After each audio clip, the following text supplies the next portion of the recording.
نحمدہ ونصلی علی رسولہ الکریم اما بعد فاعوذ باللہ من الشیطان الرجیم بسم اللہ الرحمن الرحیم والذی ارسل رسولہ بالہدی ودین الحق لیظہرہ علی الدین کلہ ولو کرہ المشرکون صدق اللہ العظیم رب اشرح لی صدری ویسر لی امری واحلل عقدۃ من لسانی یفقہوا قولی واجعل لی وزیرا من اہلی آمین یا رب العالمین۔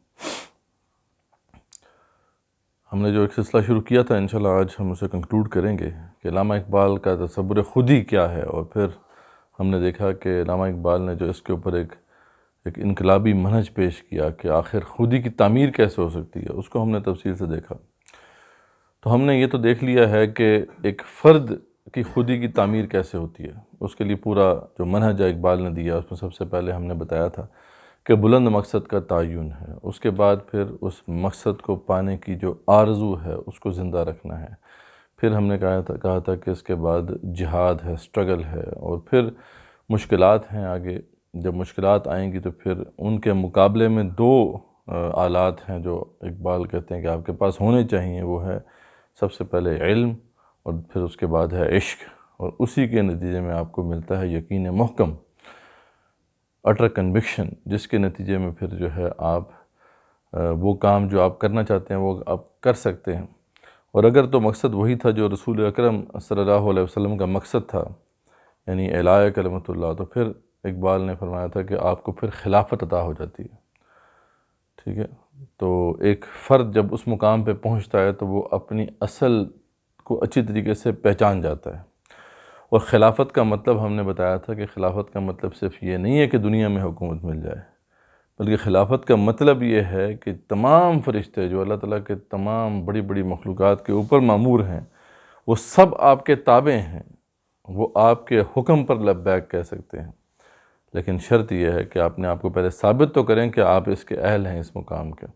تو جب وہ کوئی بھی شخص جو ہے جب اس مقام تک پہنچ جاتا ہے تو پھر وہی منظر سامنے آتا ہے جیسے کہ عمر بن خطاب رضی اللہ عنہ کے زمانے میں ہمیں نظر آتا ہے کہ پھر آپ یا ساری الجبل کہتے ہیں تو آپ کو یقین ہوتا ہے کہ میری یہ آواز جو ہے وہ میلوں دور جو ہے میدان جنگ میں پہنچ جائے گی، یا پھر وہ جو آپ نے خط لکھا تھا نیل کے نام کہ یا ایھا النیل، تو آپ کو یقین ہے کیونکہ دریائے نیل کے اوپر بھی تو اللہ تعالیٰ کا فرشتہ ہی تعینات ہے نا۔ جب نیل کو حکم دیتے ہیں عمر بن خطاب کہ تو کیوں نہیں چل رہا، چل پڑ، ٹھیک ہے، تو وہ چل پڑتا ہے۔ یا پھر وہ قعقاع بن عمر رضی اللہ عنہ کا وہ واقعہ یاد رکھیں جب انہوں نے جو ہے بحرین کے مارکے میں ایران کے خلاف جو بحرین کا مارکہ تھا اس میں گھوڑوں کو جو ہے دریا میں ڈال دیا تھا، اور پیچھے پوری فوج نے جو ہے ان کے پیچھے جو ہے دریا میں ڈال دیے اپنے گھوڑے، لیکن گھوڑے جو ہیں وہ ڈوبے نہیں۔ تو یہ پھر یہ اس طرح کے منظر سامنے آتے ہیں۔ تو یہ عناصر پر حکومت ہے، یہ کوئی چھوٹی بات نہیں ہے۔ اب یہاں پہ ایک ہمارے پاس چیپٹر رہ گیا تھا، اس پہ ہم کنکلوڈ کریں گے یہ جو کانسیپٹ ہے اقبال کا، خودی کا جو کانسیپٹ ہے، اور پھر جو اقبال نے جو انقلابی منہج دیا تعمیر خودی کا۔ اقبال رحمۃ اللہ علیہ جو ہے پہلے جو انہوں نے اپنا کلام پیش کیا وہ اشارے خودی تھا۔ اشارے خودی میں اقبال نے جو ایک فرد کی خودی کی تعمیر کے سارے پروسیسز بیان کر دیے، لیکن پھر اقبال نے ایک اور مثنوی لکھی اشارے خودی کے بعد رموز بے خودی۔ اس میں اقبال نے پھر ایک اور کمال کر دیا، اور وہ یہ کمال کیا کہ انہوں نے واضح کیا کہ خودی جو ہے، ایک شخص کی جو خودی ہے، اس کی جو تعمیر کا سلسلہ ہے وہ کوئی آئسولیشن میں تو نہیں کرتا نا، وہ کوئی باہر بیٹھ کے تو نہیں کرتا، وہ تو اسی معاشرے میں کرتا ہے۔ تو یہ ہو نہیں سکتا کہ ایک فرد جو ہے وہ اپنی خودی کی تعمیر کرتا جائے اور کسی کو انوالو نہ کرے۔ تو اقبال فرماتے ہیں کہ اس شخص کی سٹرگل کے نتیجے میں ایک اجتماعیت وجود میں آ جاتی ہے۔ جب پھر وہ اجتماعیت جو ہوتی ہے، وہ جماعت جو ہوتی ہے، وہ بھی انہی پروسیسز، انہی جو ہے سٹیپس پہ اپنی تعمیر کرتی ہے۔ مطلب اب جیسے ہم نے بتایا کہ ایک فرد جو ہے وہ پہلے بلند مقصد کا اس کا تعین اس نے کرنا ہے، پھر آرزو ہے، پھر جہاد۔ اسی طریقے سے جب ایک اجتماعیت وجود میں آ جاتی ہے، مسلمانوں کی جماعت وجود میں آ جاتی ہے، تو پھر جماعت انہی سٹیپس کے اوپر چلنا شروع کر دیتی ہے، ٹھیک ہے۔ اور وہ جماعت جب ان تمام مشکلات کو سہتی ہے اور آخر کار کامیاب ہوتی ہے تو پھر وہ ایک اجتماعیت جو ہے وہ خلافت کے منصب پر فائدہ اٹھاتی ہے، جیسا کہ صحابہ کرام رضوان اللہ تعالیٰ علیہم کی اجتماعیت تھی۔ وہ ایک فرد تھوڑی تھا، فرد تو رسول اکرم صلی اللہ علیہ وسلم تھے جنہوں نے یہ پوری اجتماعیت کو وجود بخشا، لیکن بعد میں جب اجتماعیت وجود میں آ گئی تو اب وہ پوری جماعت تھی۔ تو اقبال اس کو بے خودی کہتے ہیں، وہ کہتے ہیں کہ خودی کو اچھی طریقے سے تعمیر کر کے ہماری تاریخ کے اندر جو ہے جو تصور رہا بے خودی کا، اقبال نے اسی لفظ وہی استعمال کیا، لیکن اس کا معنی بالکل ڈیفرنٹ اسے پہنا ہے جان بوجھ کر، تاکہ اس غلط تصور کا جو ہے رد ہو جائے۔ پہلے جو ہے اقبال سے پہلے جو ایسٹرن پوئٹری ہے یا ایسٹرن جو ادب ہے، مشرقی ادب، اس کے اندر بے خودی کا مطلب یہ تھا کہ یار آپ بس اپنے آپ کو فنا کر لو اللہ کی ذات میں، یعنی اپنے آپ سے بیگانہ ہو جاؤ اور اللہ کی ذات میں اپنے آپ کو فنا کر لو۔ اقبال کہتے ہیں کہ یہ تو توہین ہے انسانیت کی۔ بھئی انسان کو اللہ تعالیٰ نے بنایا کیوں تھا پھر؟ اگر اس کی ڈیسٹنی، اس کا جو اصل مقصد تھا وہ فنا ہو جانا تھا، تو پھر بنانے کا مقصد کیا ہے؟ اللہ تعالیٰ تو بے مقصد چیز تو بناتا نہیں ہے۔ تو اقبال کہتے ہیں نہیں، یہ بات بالکل غلط ہے۔ انسان کو اس لیے بنایا ہے کہ وہ خوب اچھے طریقے سے اپنے جوہر دکھائے۔ بھئی ستارے کو کیوں بنایا ہے؟ ستارے کو اس لیے بنایا کہ وہ خوب چمکے،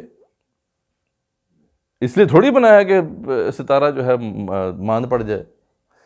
تو اسی لیے اقبال فرماتے ہیں کہ انسان کو تو بنایا ہی اس لیے تھا کہ وہ خوب اپنے جوہر دکھائے، وہ اپنی تمام جو پوٹینشیلٹیز ہیں، اس کے ممکنات ہیں اس کی پرسنالٹی کے اندر، اس کو جو ہے دکھائے اور اس کے ذریعے سے پوری دنیا کو جو ہے تاخت و تاراج کرے اللہ کی ذات کے لیے، اللہ کے دین کے لیے۔ یہ اس لیے اسے انسان کو بنایا تھا۔ یہ کیا بات ہے کہ اپنی ذات سے فنا ہو جاؤ؟ لیکن اقبال کہتے ہیں کہ ایک اور سینس میں آپ بے خودی کی طرف جانا ہے آپ نے، وہ یہ ہے کہ جب اپنے ذات کی آپ نے تعمیر کر لیا، اپنی ذات کی تعمیر جو ہے کسی حد تک اس کی کمپلیشن پہ پہنچ گئے، تو اب اپنی ذات سے بے خود ہو جانا، یعنی ذات کو چھوڑ کے اجتماعیت کے لیے آپ کام کرنا، یعنی اب آپ کے مفادات میں ہیں، آپ کے جو بھی اسٹرگل ہے وہ سب کی سب ایک اجتماعیت کے لیے ہوگی۔ تو یہ اقبال فرماتے ہیں کہ یہ جو ایک معاملہ ہے اسے وہ اقبال بے خودی کہتے ہیں، کہ اب آپ نے صرف اپنی ذات کو نہیں دیکھنا بلکہ ایک پوری اجتماعیت وجود میں لے کے آنی ہے، جو پھر اسی مقصد کے لیے گامزن ہو، اسی مقصد کے لیے کھڑی ہو جائے، اور پھر آخر کار جو ہے وہ منصب جو امامت ہے یا منصب خلافت ہے اس کے اوپر فائز ہو۔ پروسیس یہاں پہ ختم نہیں ہوتا، اجتماعیت بنتی ہے، پھر اجتماعیت اس پروسیس سے گزرتی ہے تو پھر حکومت وجود میں آتی ہے، پھر حکومت اسی پروسیس سے گزرتی ہے تو پھر جو ہے وہ سلطنت وجود میں آتی ہے، پھر سلطنت اسی پروسیس سے گزرتی ہے تو پھر کیا ہے کہ تہذیب وجود میں آ جاتی ہے۔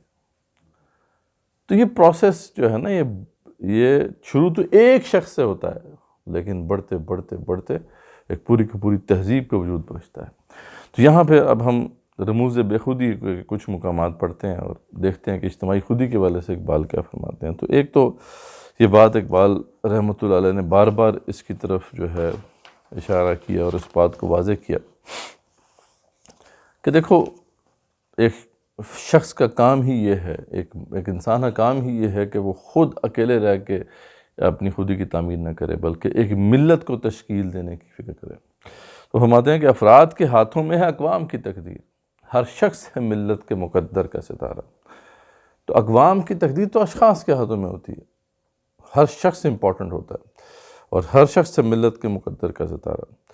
اور ایک اور جگہ پہ فرماتے ہیں کہ فرد قائم ربط ملت سے ہے تنہا کچھ نہیں، فرد قائم ربط ملت سے ہے تنہا کچھ نہیں، موج ہے دریا میں اور بیرون دریا کچھ نہیں۔ وہ کہتے ہیں کہ یہ پاسبل بھی نہیں ہے، ایک شخص جو ہے وہ اکیلے رہ کر اپنی خودی کی تعمیر کر بھی نہیں سکتا، وہ تو اسی صورت میں اپنی خودی کی تعمیر کرے گا جب وہ اجتماعیت کا حصہ ہوگا۔ جیسے اقبال نے بڑی خوبصورت مثال دی کہ موج جو ہے وہ دریا میں ہی اس کی حیثیت ہے، دریا سے باہر نکال دو موج کو تو وہ کیا ہے، اس کی کوئی حیثیت نہیں ہوتی۔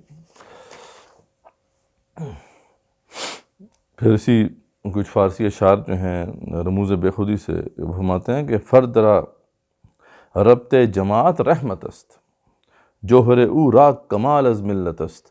فرد کے لیے جو جماعت ہوتی ہے نا، اجتماعیت جو ہوتی ہے، اس کا جو ربط پیدا کرنا رحمت کا باعث ہوتا ہے. یہ خود اب اس فرد کے لیے بڑی اہمیت رکھتا ہے جو اجتماعیت تشکیل دے رہا ہے، کہ جوہر او را کمال از ملت است، کہ اس کے تمام جو جوہر ہیں، اس کے اندر جو چھپی ہوئی پاورز ہیں، اس کے اندر چھپا ہوا جو پوٹینشل ہے، وہ بروئے کار لانے کے لیے یہ بہت ضروری ہے کہ وہ ملت کے ساتھ اپنا رشتہ جو ہے استوار کرے، کہ اس کے تمام جو جوہر ہیں ان کو ملت ہی کی بدولت کمال حاصل ہوتا ہے. ٹھیک ہے، کیونکہ اس نے اسٹرگل کرنی ہے نا. اب وہ ایک اجتماعیت میں جب اسٹرگل کرے گا تو وہ زیادہ بڑے پیمانے پہ اسٹرگل کر سکتا ہے، زیادہ بڑے آبجیکٹیوز کی طرف جا سکتا ہے. اس لیے جتنے بڑے آبجیکٹیوز کی طرف وہ آگے بڑھے گا اتنے ہی زیادہ وہ اپنی خودی سے آشنا ہوگا. تو اقبال فرماتے ہیں کہ یہ اللہ نے ہمیں بنایا ہی اس طرح سے ہے کہ ہم اکیلے رہ کے یہ کام نہیں کر سکتے. زیادہ بہتر طریقے سے ہم یہ اس وقت کام کریں گے جب ہم اجتماعیت کا پارٹ ہوں. اور پھر فرماتے ہیں کہ تانوانی با جماعت یار باش، رونق ہنگام آئے احرار باش. تو کوشش کی آخری حد تک جماعت سے وابستہ رہ، اور یوں تو آزاد لوگوں کے لیے باعث رونق بن جائے. فرماتے ہیں کہ حرز جاں کن گفتہ خیر البشر، وہ جو بہترین انسان ہے رسول اکرم صلی اللہ علیہ وسلم، ان کا یہ جو فرمان ہے اس کو حرز جاں بنا لے. کیا فرمان تھا ان کا؟ کہ ہست شیطان از جماعت دور تر، کہ جب جو ہے جماعت کے اندر ہوتا ہے کوئی بھی انسان تو شیطان اس سے دور تر ہوتا ہے، دور چلا جاتا ہے. یہ وہ بیسیکلی حدیث ہے جس کی انہوں نے تشریح کی ہے. سنن ترمذی میں یہ حدیث موجود ہے کہ حدیث کے الفاظ یہ ہیں کہ علیکم بالجماعت، تم پہ لازم ہے کہ تم جماعت کے ساتھ رہو، اجتماعیت کے ساتھ رہو. کہ فإن الشیطان مع الواحد وإیاکم والفرقہ، یہ بھی ہے کہ اور اللہ تعالیٰ رہنے سے بچو. کہ فإن الشیطان مع الواحد، کہ شیطان ایک کے ساتھ ہوتا ہے، اور وہو من الاثنین ابعد، اور دو ہوں تو وہ قدرے دور چلا جاتا ہے. تو یعنی جماعت میں رہنے سے شیطان دور رہتا ہے. تو کہتے ہیں کہ اس کو حرز جاں بناؤ. پھر اب یہ جو اجتماعیت وجود میں آئی ہے تو اس کا بھی وہی مقصد ہوگا جو ایک فرد کی خودی کا مقصد تھا. وہ کیا ہے؟ اعلاء کلمت اللہ. اس کے علاوہ اور کوئی مقصد نہیں ہو سکتا. ایک بلند مقصد جو ہے اجتماعیت کو چاہیے ہوتا ہے، اس کی ضرورت ہوتی ہے اجتماعیت کو. اگر کوئی اجتماعیت کسی مقصد کے تحت نہیں ہے تو پھر وہ اجتماعیت نہیں رہ سکتی، وہ بکھر جائے گی.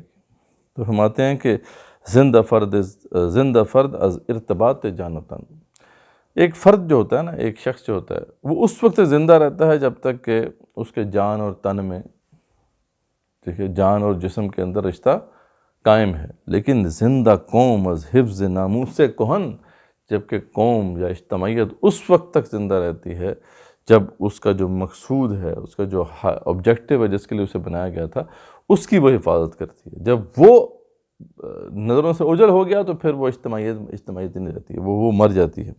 اور مرگ فرد از خوش کیے رود حیات، ایک شخص جو ہے وہ مر جاتا ہے جب اس کی زندگی کی جو ندی ہے وہ خشک ہو جائے، بس زندگی ختم ہوگی اس کی. لیکن مرگ قوم از ترک مقصود حیات، جبکہ قوم اس وقت مر جاتی ہے جب ان کا مقصود حیات فوت ہو جائے. ٹھیک ہے، تو چون حیات از مقصد محرم شود، ضابط اسباب این عالم شود. جب زندگی ایک مقصد سے آشنا ہو جائے تو پھر اس دنیا میں اسے حاصل کرنے کے لیے جتنے اسباب ہیں انہیں وہ نظم و ضبط میں لے آتی ہے. یعنی جب یہ قوم کھڑی ہوتی ہے ایک آبجیکٹیو کے لیے، ایک آبجیکٹیو کلیئر ہو کسی قوم کا، تو پھر اس کے اسباب بھی وہ حاصل کر لیتی ہے. ٹھیک ہے، اور لیکن اگر آبجیکٹیو ہی نہیں ہے تو پھر اسباب کیسے حاصل ہوں گے، اور کیوں وہ حاصل کرے گی وہ قوم جب مقصد ہی کوئی نہیں. تو خویشتن را تابع مقصد کند، بہر او چیند گزیند رد کند. اپنے آپ کو اس مقصد کے لیے وقف کر دیتی ہے وہ اجتماعیت. اس کے حصول میں جس چیز کی ضرورت پڑتی ہے اس سے کام میں لے کے آتی ہے. جو معاون بن سکتی ہے چیز اسے استعمال کرتی ہے، اسے چن لیتی ہے. یعنی جب مقصد سامنے ہو تو پھر قوم جو ہے وہ اسباب پیدا کرتی رہتی ہے. اور مدعا مضراب ساز ہمت است، اور مرکز کو جاذب ہر قوت است. جب جو مقصد ہوتا ہے کسی بھی اجتماعیت کے لیے وہ ساز ہمت کے لیے مضراب ہے، یعنی وہ ان کو جو ہے ہمت بناتا ہے. مقصد جو ہے وہ ہمت کا باعث ہوتا ہے، ایک قوم کے اندر وہ ڈٹرمنیشن پیدا کرتا ہے، ہمت پیدا کرتا ہے. اور مرکز کو جاذب ہر قوت است، اور یہی مرکز ہے جو ہر قوت عمل کو اپنی طرف کھینچ لیتا ہے، یعنی ہر قسم کی قوت جو ہے اسی سے جو ہے ملتی ہے۔ اور دست و پائے قوم را جنبان دو، یک نظر صد چشم را گردان دو، مقصد ہی قوم کے ہاتھ پاؤں میں حرکت پیدا کرتا ہے، اور ایک یک وقت سینکڑوں آنکھیں اسی کے اشارے پر گردش کرنے لگتی ہیں، یعنی ایک ہی مقصد کے لیے جب سب لوگ مل کے کام کر رہے ہوتے ہیں تو ان کی نگاہ جو ہے اسی آبجیکٹو کے اوپر جو ہے مرتکز ہوتی ہے۔ شاہد مقصود را دیوان شو، طائف این شم چو پروان شو، اور وہ کہتے ہیں کہ یہ جو ہے مقصد، اس کی امپورٹنس کیا ہے کہ اے سننے والے تو سن لے اس بات کو، تو ابھی اپنے مقصد کے محبوب کے لیے دیوانگی اختیار کر، تجھے دیوانے کی طرح جو ہے مقصد کے پیچھے جانا ہے۔ جیسے اقبال نے فرد کے لیے بھی کہا تھا نا کہ تو جو ہے نا مقصد کو اس طریقے سے تم نے جو ہے اپنانا ہے جیسے ایک شرابی شراب کے لیے ٹون ہو جاتا ہے، ٹھیک ہے نا۔ تو جو ہم نے وہاں پہ پڑھا تھا انفرادی خودی کے حوالے سے کہ اے راز زندگی بیگانہ خیز از شراب مقصد مستانہ خیز، وہ کہتے ہیں کہ مقصد کی شراب پی اور مست ہو کے کھڑا ہو جا۔ جیسے ایک شرابی جو ہے اس کے لیے ہر چیز جو ہے وہ شراب ہو جاتی ہے، اسی طریقے سے تمہیں جو ہے وہ مقصد کی شراب پینی ہے۔ تو یہاں پہ بھی وہ یہ کہہ رہے ہیں کہ اجتماعیت کے لیے بھی یہی چیز ہے۔ جب پھر اقبال فرماتے ہیں کہ اب ہم کیونکہ ایک اسلامی اجتماعیت وجود میں لگ کے آنا چاہتے ہیں تو ہمارے لیے تو بہت آسانی ہے، ٹھیک ہے۔ ایک غیر مسلم کے لیے، ایک وہ لوگ جو اسلام کے اوپر نہیں ہیں، ان کے لیے تو ایک بنیاد پیدا کرنے کے لیے بڑی محنت کرنی پڑتی ہے۔ لوگوں کو اکٹھا کرنا ہے تو کوئی بنیاد ہوگی نا، کوئی نظریہ ہوگا جس پہ اپنے اکٹھا کرنا ہے۔ کہتے ہیں ہم تو ہیں ہی مسلمان، یعنی امت مسلمہ کے لیے اکٹھا ہونا کتنا آسان ہے کہ ہمارا رسول بھی ایک ہے صلی اللہ علیہ وسلم، ہمارا قرآن بھی ایک ہے، ہمارا اللہ بھی ایک ہے، یعنی ہمارے لیے تو مسئلہ ہی کوئی نہیں ہے نا۔ وہ کہتے ہیں کہ رسالت کی اہمیت کیا ہے؟ وہ کہتے ہیں کہ از رسالت ہم نوا گشتیم ماں، ہم نفس ہم مدعا گشتیم ماں، رسالت نے ہمیں ہم نوا اور ہم آہنگ کر دیا ہے۔ رسالت کتنی خوبصورت ایک وہ کڑی ہے، کتنی خوبصورت جو ہے وہ رسی ہے جس نے ہمیں باندھا ہوا ہے، یعنی ہم جو بھی ہو جائے رسول اکرم صلی اللہ علیہ وسلم کی جب بات آتی ہے تو ہم سب اکٹھے ہو جاتے ہیں، مسئلہ ہی کوئی نہیں ہے۔ کتنی بڑی ہمیں اللہ تعالیٰ نے جو ہے بنیاد دی ہے کہ رسالت نے ہمیں ہم نوا اور ہم آہنگ کر دیا ہے۔ رسالت کی ہی برکت سے ہم ایک دوسرے کے ساتھی اور دوست اور ہمدرد بن گئے ہیں، اسی کی وجہ سے ہمارا نسب العین جو ہے وہ ایک ہے۔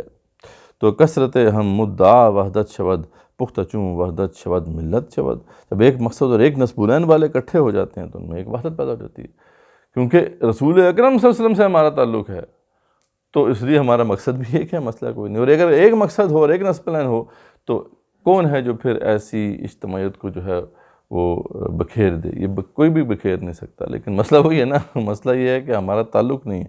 لیکن اقبال فرماتے ہیں کہ ہمارے لیے کتنی بڑی اللہ تعالیٰ نے بنیاد فراہم کر دی ہے۔ اور پختہ چوں وحدت شود ملت شود، اور یہی وحدت جو پختہ اور پائیدار ہو جاتی ہے تو ملت کی شکل اختیار کرتی ہے۔ زندہ ہر کثرت ز بند وحدت است، ہر کثرت صرف وحدت کے بندھن کی بنا پر زندہ ہے، اور وحدت مسلم ز دین فطرت است، مسلمانوں کی جو وحدت ہے اسی دین اسلام، دین فطرت کی وجہ سے ہے۔ تو ایک تو یہ بات آ گئی کہ مقصد بہت امپورٹنٹ ہے، اور اقبال فرما رہے ہیں کہ مقصد ہمارا بالکل واضح ہے۔ جب ہم مسلمان ہیں، جب ہم امت مسلمہ کے فرد ہیں تو ہمارا مقصد تو وہی ہے جو رسول اکرم صلی اللہ علیہ وسلم کا مقصد تھا، جو قرآن نے ہمارے لیے طے کر دیا ہے، جو اللہ تعالیٰ نے ہمارے لیے طے کر دیا۔ تو اس مقصد پہ اکٹھا ہونا ہمارے لیے کوئی زیادہ مشکل نہیں ہے، لیکن ظلم تو یہی ہے نا کہ ہم نے نہ تو قرآن سے رشتہ جو ہے استوار کیا، نہ رسول اکرم صلی اللہ علیہ وسلم سے ہمارا جو ہے کوئی تعلق ہے، تو اس لیے پھر ہم بکھرے ہوئے ہیں۔ تو اقبال فرما رہے ہیں کہ ہمارے لیے تو اکٹھا ہونا بہت ہی آسان ہے۔ تو سب سے پہلے جو اقبال نے کہا کہ بلند مقصد کو تم نے اپنانا ہے، مقصد کو نہیں چھوڑنا، مقصد کے مطابق ہی زندگی گزارنی ہے۔ اگر مقصد ختم ہو گیا تو پھر قوم بکھر جائے گی۔ پھر دوسری چیز، جیسے ہم نے فرد کی خودی میں دیکھا تھا کہ آرزو ہے، ٹھیک ہے، بلند مقصد کو تم نے اپنا لیا، میں نے وہ بھی آپ کے سامنے ڈفرینس بتایا تھا۔ ایک تو ہے مقصد کو بس سمجھ لیا کہ یہ بلند مقصد ہے ہمارا، ایک ہے اس کو اپنا لینا۔ اپنانے کا مطلب یہ ہے کہ اپنے کندھوں پر اس کو اٹھا لینا، یہ جان لینا کہ یہ میرا مقصد ہے۔ تو یہی معاملہ اجتماعیت کا ہے۔ جب اجتماعیت اپنے مقصد کو اٹھا لیتی ہے، پکڑ لیتی ہے صحیح طریقے سے، تو پھر آرزو بھی کام کرنا شروع کر دیتی ہے۔ اقبال فرماتے ہیں کہ آرزو تو پہلے سے موجود ہے، میں نے پہلے بھی ہم نے یہاں پہ ڈسکس کیا تھا کہ ہر شخص میں اللہ تعالیٰ نے یہ چیز رکھی ہوئی ہے، اتنی بڑی طاقت ہے جو ہمارے اندر اللہ نے رکھی ہے کہ ہمارے اندر ایک آرزو ہے، ایک ارج ہے، کوئی بھی مقصد ہم طے کر لیں ہم اس کو اچیو کرنے کی آرزو اپنے اندر پاتے ہیں۔ ایسا ہے نا، انسان کوئی بھی جب کوئی مقصد اپنا لے تو اس کے لیے اس کے اندر جذبہ موجود پاتا ہے، وہی جذبہ جو ہے اقبال فرماتے ہیں کہ ہر انسان کے اندر موجود ہے۔ تو یہاں پہ اب اسی جذبے کو اجتماعی طور پر جو ہے آپ اپنے بروکار لے کے آنا ہے۔ پہلے تو اپنے انفرادی سطح پر جو ہے اس کا استعمال کیا تھا، تو وہ فرماتے ہیں کہ مر گرا ساما زکت آرزوست زندگاری محکمز لا تکنتوست۔ کیا تمہیں معلوم ہے کہ موت کا سارا سامان کیا ہے؟ تمہیں پتہ ہے کہ ڈیتھ کیا ہے؟ کہ آرزو کا رشتہ کٹ جائے۔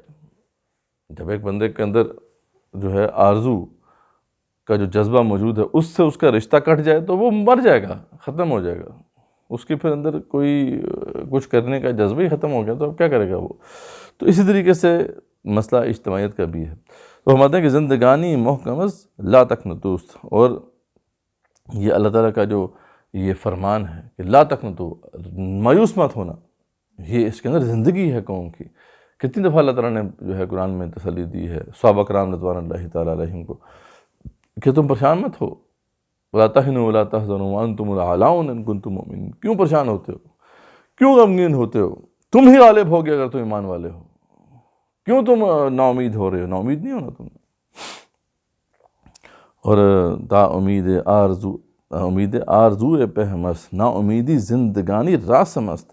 امید کا مطلب یہ ہے کہ انسان کے دل میں پے در پہ آرزوؤں کا ظہور ہو، ٹھیک ہے، انسان کے اندر آرزویں پیدا ہوتی رہیں کہ وہ یہ کوئی بھی آبجیکٹیو جو ہے اسے اچیو کر سکتا ہے۔ اور نا امیدی زندگی کے لیے زہر ہے۔ نا امید جدھر ایک مسلمان نا امید ہو گیا یا انسان نا امید ہو گیا وہاں وہ ختم ہو گیا، اس کی زندگی ختم ہو گئی۔ تو اقبال تو فرماتے ہیں کہ یہ تو کسی انسان کی بات ہو رہی ہے، مرد مومن کی تو شان بہت بلند ہے، اس کی شان تو ہم نے دیکھا تھا نا کیا بات اقبال فرما رہے ہیں کہ بھئی نہ ہو نو امید، نو امیدی زوال علم و عرفاں ہے۔ نا امید نہ ہو، کیونکہ نا امیدی کیا ہے؟ جب نا امید بندہ ہو جاتا ہے تو پھر علم و عرفان، پھر نہ نالج رہتا ہے، نہ پھر کوئی وزڈم رہتی ہے، کچھ بھی نہیں رہتا جب انسان نا امید ہوتا ہے۔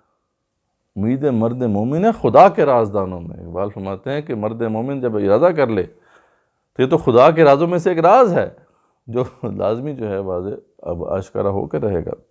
تو ہم جو ہے کیسے نا امید ہو سکتے ہیں؟ نا امیدی ہم چو گور افشار دد گرچہ البندی زپامی آردد۔ وہ کہتے ہیں نا امیدی انسان کو قبر کی طرح، بالکل جیسے قبر کے اندر مردہ جو ہے نا اس کو سکویز کرتی ہے نا قبر، اس کو بھینچ دیتی ہے پکڑ کے، اسی طریقے سے جو نا امیدی ہے وہ انسان کو بالکل ختم کر کے اس کا گلا گھونٹ دیتی ہے پکڑ کے۔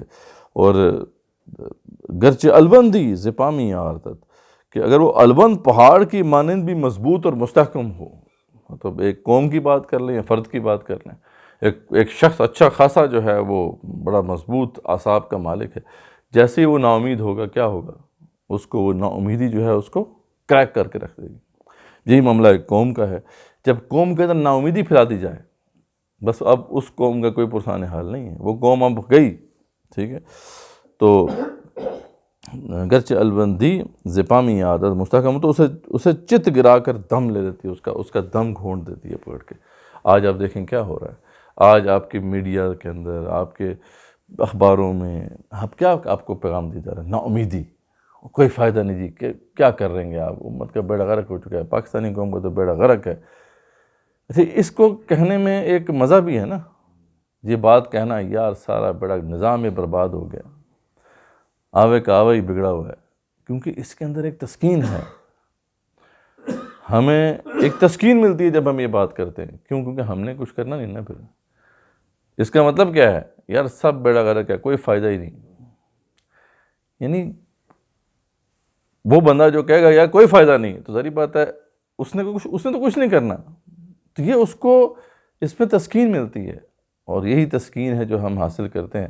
یہ سارے جو نیوز چینلز کے اوپر جو تجزیے ہو رہے ہیں، یہ سب یہ انالیسس ہو رہے ہیں، یہ بیسیکلی اس کا مقصد صرف یہی ہے کہ قوم کے اندر ناامیدی پھیلا دینا۔ حالانکہ یہاں پہ ہونا کیا چاہیے تھا کہ تمام میڈیا چینلز کے اوپر امید کی بات کی جا رہی ہوتی کہ نہیں یار حالات خراب ہیں لیکن امید کی کرن ہے، یہ دیکھو کتنی بڑی اپرچونٹیز ہے ہمارے لیے، ہم نے ان کو ویل کرنا ہے۔ زندہ قوموں کے اگر آپ چینلز جا کے دیکھیں نا تو وہاں ناامیدی نہیں پھیلائی جا رہی ہوتی، وہاں پہ امید دی جا رہی ہوتی ہے، اور مردہ قوم کا حال یہ ہوتا ہے ناامیدی پھیلائی جا رہی ہوتی ہے۔ تو یہ ہے، اقبال نے بتا دیا کہ یہ ایک قوم کے لیے جو ہے وہ سم قاتل ہے۔ یہ بھی میں نے کہا ساتھ ساتھ یہ ریلیٹ بھی کرتے جائیں پاکستان کے ساتھ، بالکل ذکر کیا کہ مقصد ایک ہوتا ہے قوم کا مقصد ہے، بالکل جیسے ہمارا فرمایا نہیں تھا کہ ہم اس لیے یہ بنا رہے ہیں کہ ہم جو اس ٹائم میں جو ملوکیت کے دور میں علامہ اقبال نے فرمایا تھا، یہ علامہ اقبال رحمۃ اللہ علیہ نے جو مقصد دیا ہمیں وہ یہ تھا، خطبہ الہ آباد پہ انہوں نے فرمایا تھا کہ اگر ایسا ہو گیا، انہوں نے کہا تھا کہ اول تو انہوں نے کہا تھا کہ یہ ڈیسٹنی ہے، یہ مجھے نظر آ رہا ہے کہ نارتھ ویسٹ میں جو ہے ایک مسلمانوں کی اکثریت کا جو ہے ایک ملک ابھرتا نظر آ رہا ہے، اور اگر ایسا ہو گیا تو ہمارے لیے موقع مل جائے گا کہ دور ملوکیت میں جو اسلام کے چہرے کے اوپر جو ہے بدنما داغ لگ چکے تھے، ہم ان کو دھو کر اسلام کا صحیح چہرہ لوگوں کے سامنے پیش کر سکیں۔ یہ علامہ اقبال رحمۃ اللہ علیہ تھے۔ پھر قائد اعظم نے کیا بات کہی؟ قائد اعظم سے جب پوچھا گیا کہ اس کا کانسٹیٹیوشن کیا ہوگا تو انہوں نے کہا کہ مجھ سے اس کے کانسٹیٹیوشن کے بارے میں پوچھتے ہو، اس کا کانسٹیٹیوشن تو 1400 سال پہلے لکھا جا چکا، ہم نے تو اسی مقصد کے لیے بنایا تھا۔ پھر اس پہ تو ہم نے پورا سیمینار کروایا تھا یہاں پر، اور واضح کیا تھا کہ پاکستان کو جو بنایا گیا ہے وہ صرف ایک ہی مقصد کے لیے بنایا گیا تھا کہ اللہ کے احکامات کے نفاذ کے لیے، اسلامی حکومت کے نفاذ کے لیے، اسلامی نظام کے قیام کے لیے، اور کوئی مقصد تھا ہی نہیں۔ اور یہ اتنی بڑی حقیقت ہے کہ جسے آج کوئی ڈینائی نہیں کر سکتا، لیکن آج وہ مقصد جو ہے اس میں کیا کیا جا رہا ہے؟ وہی بات ہے نا کہ آپ نے قوم کو تباہ کرنا ہے تو آپ نے زیادہ بڑا کام نہیں کرنا ہوتا، یعنی قوم کا آپ قوم کے اندر اور بڑے آپ جو ہیں دراڑے پیدا کرنے کی کوشش کریں، چھوڑیں۔ سب سے پہلے آپ اس کا جو ریزن ڈیٹر ہے جسے کہتے ہیں، یعنی وہ جو اس کا اصل مقصود ہوتا ہے اس کے بارے میں شکوک پیدا کر دو۔ ہمارے ہاں یہ کیا گیا ہے، اور اس کے اوپر جو ہے ملینز آف ڈالرز جو ہے ویسٹ نے لگائے ہیں کہ یار کسی طریقے سے جو ہے یہ ثابت کر دیا جائے۔ ایک قائد اعظم جو تھے وہ تو سیکولر تھے، وہ تو سیکولر پاکستان چاہتے تھے۔ آج بڑے بڑے جو ہے پڑھے لکھے نوجوان جو ہیں وہ اس پروپیگنڈے کا شکار ہیں، کہتے ہیں ہاں یار وہ تو قائد اعظم تو سیکولر پاکستان چاہتے تھے، حالانکہ صرف ایک وہ جو ان کا ایڈریس ہے، غالباً وہ 11 اگست کا جو وہ ایڈریس ہے، جس کے اندر انہوں نے صرف اتنی بات کی تھی کہ جو اقلیتیں ہیں ان کی رائٹس کی بات کی تھی بیسیکلی، تو اس کو بنیاد بنا کر سیکولرز نے پروپیگنڈا کر دیا۔ حالانکہ اقبال رحمۃ اللہ نے، جو قائد اعظم رحمۃ اللہ علیہ نے اس کی وضاحت بھی کر دی کہ لوگ میرے اس تقریر کا غلط مطلب لے رہے ہیں، اور باقی جو ساری تقریریں ہیں جو 1940 سے لے کے پھر اپنی آخری دم تک، جب پاکستان بننے تک انہوں نے وہ تقریریں کی، وہ نظروں سے اوجھل ہو جاتی ہیں، جس میں بار بار انہوں نے اسلام کی بات کی ہے، بار بار کہا ہے کہ یہاں پہ اسلام نافذ ہوگا۔ پھر صرف کول کی بات نہیں کی، اچھا اس میں بڑے پروپیگنڈے کیے گئے، کچھ لوگوں نے کہا کہ جی دیکھیں جی قائد اعظم نے جو ہے نا یہ تو ریلیجس کارڈ کھیلا ہے، اسلامی ٹچ دیا ہے، ٹھیک ہے جی، کتنے بڑا ظلم ہے۔ اچھا اگر وہ اسلامی ٹچ تھا تو پاکستان بننے کے بعد تو اصل چہرہ قائد اعظم کا سامنے آ جانا چاہیے تھا۔ اگر قائد اعظم واقعی سیکولر پاکستان چاہتے تھے تو پاکستان تو بن گیا تھا۔ اس کے بعد انہوں نے کیا کیا؟ اس کے بعد یہ ان کا اپنا اقدام ہے۔ اب یہ کہاں پر سیکولر چھپائیں گے کہ ڈپارٹمنٹ آف اسلامک ریکنسٹرکشن قائم کیا، جس میں علامہ اسد کو اپوائنٹ کیا، اور یہ بات واضح ان کو انسٹرکٹ کیا کہ یہاں پہ جو اسلام کے مطابق تم نے کانسٹیٹیوشن بنانا ہے۔ تو قائد اعظم کے اوپر بہت بڑا پروپیگنڈا کیا گیا۔ علامہ اقبال کے اوپر بھی پروپیگنڈا لوگ کرتے ہیں پروپیگنڈا، لیکن یہ ہے کہ وہ چلتا نہیں ہے، کیونکہ علامہ اقبال کی تو ساری شاعری سامنے ہے، ان کا تو پورا جو ہے نظریہ سامنے۔ تو یہ کہنے کا مقصد یہ ہے کہ پاکستان کو تباہ کرنے کے لیے اس کے مقصد کے اندر جو ہے کنفیوژن پیدا کرنے کی کوشش کی جاتی۔ اور دوسری چیز میں نے بتایا، قوم کو تباہ کرنا ہے آپ نے، نا امیدی پھیلا دو، کچھ نہیں ہو سکتا جی، اور جی بالکل اب تو یہ تباہی ہوگا، اور گیا پاکستان بس تباہ۔ ہر بات میں جو ہے آپ نہیں کہنا جی تباہ ہو گیا، برباد ہو گیا، سب کچھ خراب ہو گیا۔ تو یہ ہے وہ نا امیدی کی جو پھیلائی جا رہی ہے۔ اس کے بعد ایک بات فرماتے ہیں کہ جب ایک قوم جو ہے اسی طریقے سے جیسے فرد ہوتا ہے جب بلند مقصد کو، کسی ہائر آبجیکٹیو کو لے کے کھڑا ہوتا ہے، اسی طریقے سے قوم بھی جب کھڑی ہوتی ہے اور اس کے اندر آرزو اور جو ہے امید جو ہے اس کو دلائی جائے، تو پھر کیا ہوتا ہے کہ جہاد شروع ہو جاتا ہے، اسٹرگل شروع ہو جاتی ہے۔ جیسے فرد جو ہے اسٹرگل کرتا ہے تو اجتماعیت بھی اسٹرگل کرتی ہے۔ اور اقبال پھر وہ جو پھر اس کو ایکسپلین کرتے ہیں کہ بنشائے درویشی درساز و دمادم زن جو پختہ شبی خدرا بر سلطنت جم زن، کہ پہلے تمہیں درویشی کی روش اختیار کرو اور ڈٹے رہو، اور جو ہے جب تم پختہ ہو جاؤ تو پھر جو ہے سلطنت جمزن یعنی جو سلطنت ہے ظالم سلطنت جو ہے اس کے ساتھ ٹکر لے لو۔ ٹھیک ہے، جب یہ طریقہ کار پورا بتا دیا اقبال نے کہ تم نے کیسے کرنا ہے، کہ پہلے تم نے جو ہے درویشی کی روش اختیار کرنی ہے اور جو ہے اپنے آپ کو مستحکم کرتے جانا ہے یہاں تک کہ جب تم مستحکم ہو جاؤ تو پھر جو ظالم حاکم ہے اس سے حکومت چھین لو۔ ٹھیک ہے، تو یہ اقبال نے پورا راستہ بتایا مسلمانوں کو۔ پھر ایک اور جگہ میں فرماتے ہیں کہ جس میں نہ ہو انقلاب موت ہے وہ زندگی، جس میں نہ ہو انقلاب موت ہے وہ زندگی، روح امم کی حیات کشمکش انقلاب، یعنی جس قوم کے اندر آپ جذبہ انقلاب ختم کر دیں تو اب وہ اس کی ڈیسٹنی موت ہے۔ جذبہ انقلاب ہی وہ جذبہ ہے جو قوموں کو زندہ رکھتا ہے۔ ٹھیک ہے، پھر ایک اور جگہ پہ فرماتے ہیں کہ نشاں یہی ہے زمانے میں زندہ قوموں کا کہ صبح و شام بدلتی ہیں ان کی تقدیریں۔ زندہ قومیں جو ہوتی ہیں صبح شام اپنی تقدیریں جو ہیں بدل رہی ہوتی ہیں۔ ایسا نہیں ہے کہ جناب جو تقدیر کا بہانہ بنا کر ہاتھ پہ ہاتھ دھرے بیٹھے رہیں، ایسے نہیں ہوتی ہیں زندہ قومیں۔ اور پھر ایک اور جگہ فرماتے ہیں میں تجھ کو بتاتا ہوں تقدیر امم کیا ہے، شمشیر و ثنا اول طاؤس و رباب آخر۔ تقدیر امم کیا ہے؟ امت کی جو ہے تقدیر وہ کیا ہوتی ہے؟ شروع میں جو ہے وہی شمشیر و ثنا، شروع میں جہاد ہوتا ہے، اسٹرگل ہوتی ہے، لیکن جب طاقت مل جاتی ہے اس کے بعد پھر طاؤس و رباب شروع ہو جاتا ہے، پھر موسیقی ہے اور پھر شراب و کباب ہے، تو بس پھر اس کے بعد وہ قومیں زوال پذیر ہو جاتی ہیں۔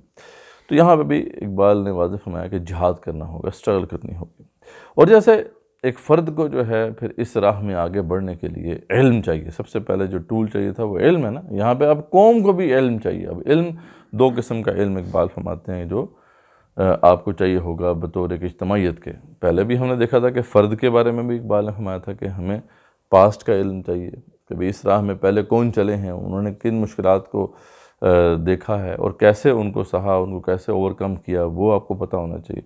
پریزنٹ کا علم ہونا چاہیے آپ کو، فیوچر کے بھی کچھ نہ کچھ آپ کو اندازے ہونے چاہیے کہ کیا ہم کامیاب ہوں گے یا نہیں۔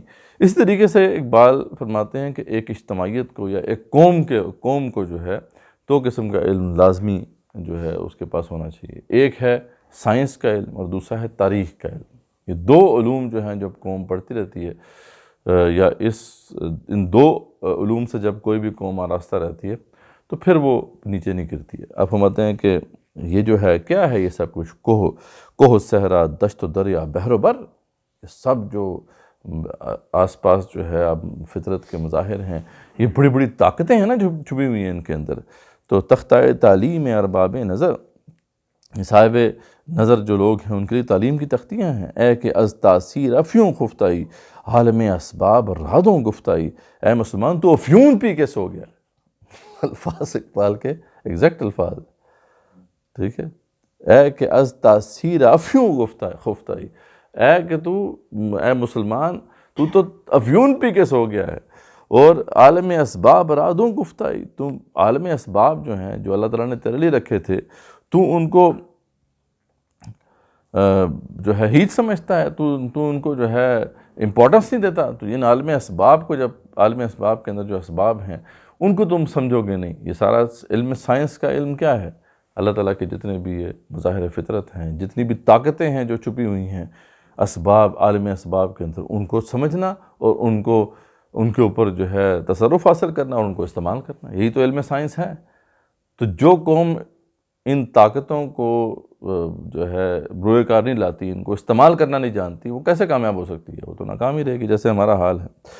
تو خیز و واکن دیدائے مخمور را، تو مخوائی عالم مجبور را، اٹھ اور خمار آلود آنکھیں کھول، اقبال کہتے ہیں تو نو کے سویا پیا، آنکھیں کھول اور اس عالم مجبور کو جو ہے کم تر نہ جان، غایتش توسیع ذات مسلمست، امتحان ممکنات مسلمست، اور اس کی تو غایت ہی یہ ہے کہ مسلمانوں کی جو ذات ہے وہ توسیع پائے. یہ اسباب کس لیے رکھے ہیں اللہ نے؟ یہ مسلمانوں کے لیے رکھے ہیں کہ تم ان کو استعمال کرو اور اسلامک امپائر کو وسعت دو. اور امتحان ممکنات مسلم است، اور یہ جو پاسبلٹیز ہیں، جو ہڈن پاورز ہیں جو چھپی ہوئی ہیں امت مسلم میں، اس کو باہر لے کے آنے کے لیے اس کی ضرورت ہے. اور پھر دوسرا جو علم جس کے بارے میں اقبال فرماتے ہیں جو بہت امپورٹنٹ ہے، وہ ہے تاریخ کا علم. ٹھیک ہے نا، ایک سائنس کا علم اور تاریخ کا علم، یہ دونوں علوم ہم نے بیڑا غرق ہے ہمارا. تاریخ اچھا چلو سائنس تو پھر تھوڑا بہت ہم پڑھ لیتے ہیں جو بھی جیسے تیسے، تاریخ کا تو بیڑا غرق کر کے رکھ دیا ہم نے. جبکہ جو زندہ قومیں ذرا جا کے دیکھیں آپ، ان میں سب سے بڑا ڈپارٹمنٹ تاریخ کا ہوتا ہے، ہسٹری کا ہوتا ہے.